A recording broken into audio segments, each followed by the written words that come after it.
www.healthcmi.com, Acupuncture Continuing Education Online. Today, Acupuncture Anti-Inflammatory Effect Discovery.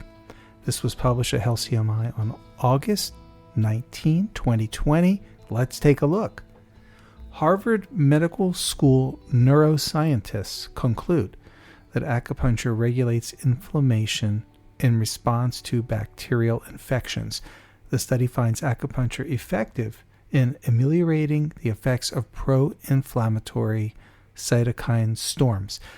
The researchers demonstrate that acupuncture increases survival rates and prevents disease progression. So, if you go to healthcmi.com and click on News, look for the article entitled Acupuncture Anti-Inflammatory Effect Discovery. So they did a lab experiment, and they found that in the animals tested, there was a vastly higher survival rate for those that were infected with bacteria that got acupuncture versus those that didn't.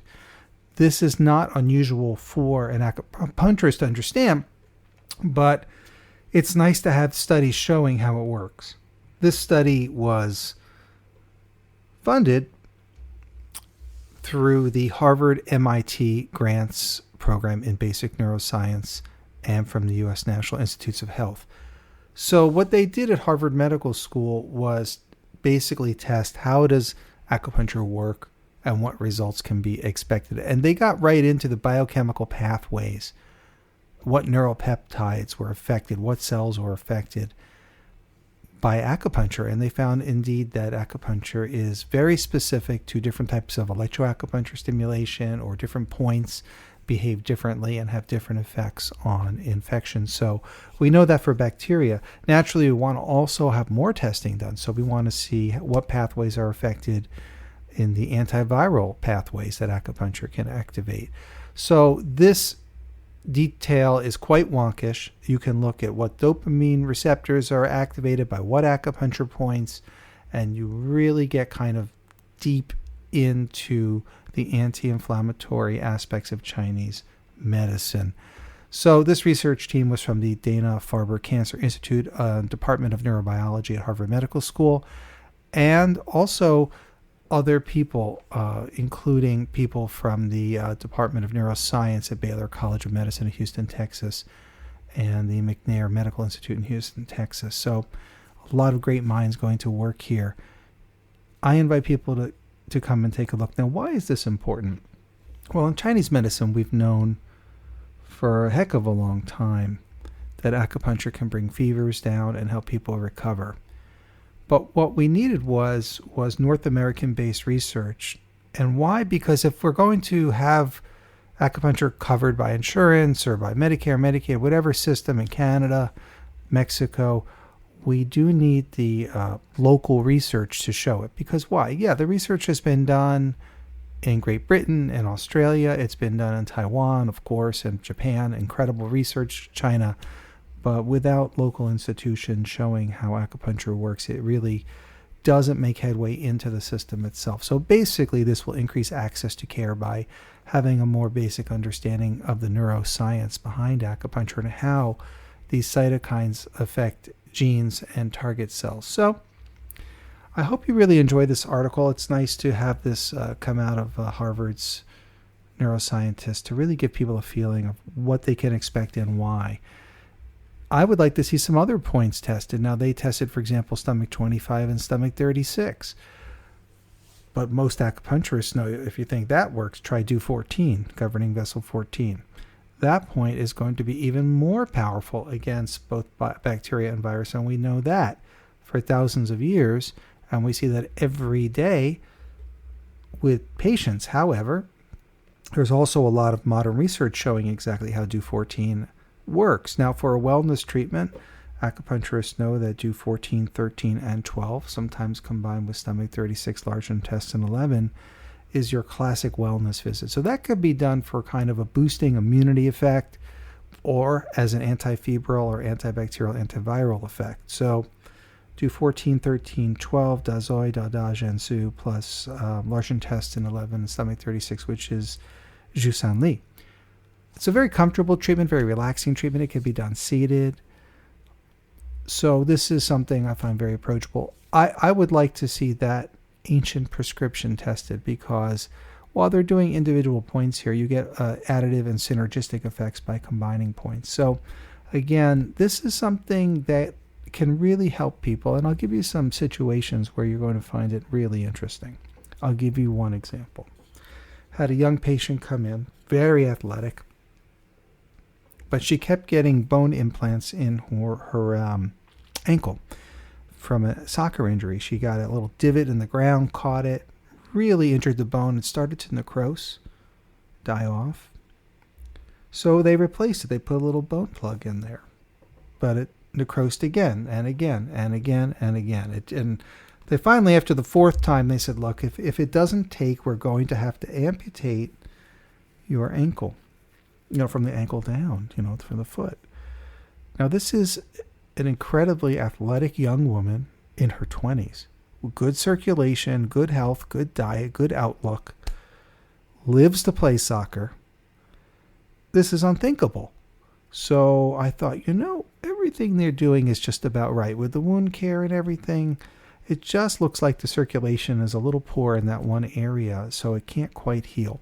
So I did a simple surround style, similar to the turtle style, acupuncture treatment with electroacupuncture around the area to get some circulation into the area, and the thing healed right up. Within a few weeks, the whole thing was pretty much over. Same thing for a young man, also very young, not even 30 years old, from his elbow down, and the elbow was actually kind of oozing infected material for a year and a half, and they finally said, that's it, I'm going to amputate you from the upper arm down. Again, very healthy. And I said, he doesn't have diabetes. He's very healthy. He had a wound. It's not healing. So what? I think we need just a little electroacupuncture in the local area. We did a little treatment there, and of course it worked. He was lucky because my neighbor was a relative of his, and she said, you got to go see Adam before you have this arm cut off. In other words, there was no medical reason why it shouldn't heal. Now what happens is areas of diminished blood flow sometimes can't get nutrients to heal. Sometimes there can also be a pro-inflammatory effect that cannot be controlled due to diminished blood flow to an area. So the acupuncture simply enhances it. Those are great examples. Probably the more common example, though, is the worst case scenario. I had a patient come in his mid-60s, suffered his whole life of sciatica and pain, had a hip replacement to really try to help with that. He has diabetes. This is already extremely problematic. Any surgery on a diabetic is not a good idea in general. We want to avoid that as much as possible because they tend not to heal well. So this is already, worst case scenario. Out of shape, potentially poor diet, lifelong disability. You have to understand the situation where he really wasn't very ambulant his whole lifestyle because of the problems he's had for many, many years. So had 2 or even 3 hip replacements, full hip replacements, fail.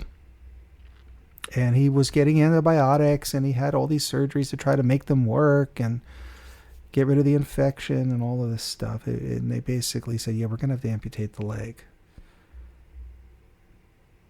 So, and this, I first of all, on a personal level, this was the sweetest, nicest person you could ever hope to walk into your office. Just a kind, gentle spirit. And there was no way I was going to let this happen to him. That was my attitude. We just have to win this battle. And I knew what I was up against given his medical history. So I was just hoping, and I said, look, we have a shot at this. So we did the electroacupuncture around that area. Gallbladder 30, gallbladder 29, Usher points around the greater trochanter, etc. Femur area.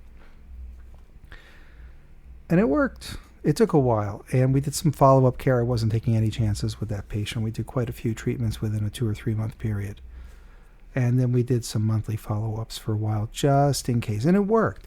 The theory was the antibiotics are effective, but they're not getting to the areas they need to get to. Let's stimulate local microblood circulation in the local area where it needs to get to with acupuncture, and that's what I did. That way the blood circulation will be there. That way the patient will heal. So we say that the qi leads the blood, meaning you stimulate the area and that brings the microcirculation of blood into the area. So qi is not some mystical concept necessarily. Yeah, qi is mystical in the sense that you walk in a room and you say the qi is good because it feels good. Yeah, sure. But is that so mystical? It's not damp. It's not dark. It's well lit. Things are laid out nicely. It's not cluttered. You say that qi is good. So there really are details even in the feng shui of things. Same thing in the body. There are different kinds of qi. We say spleen and stomach qi, but that's metabolism.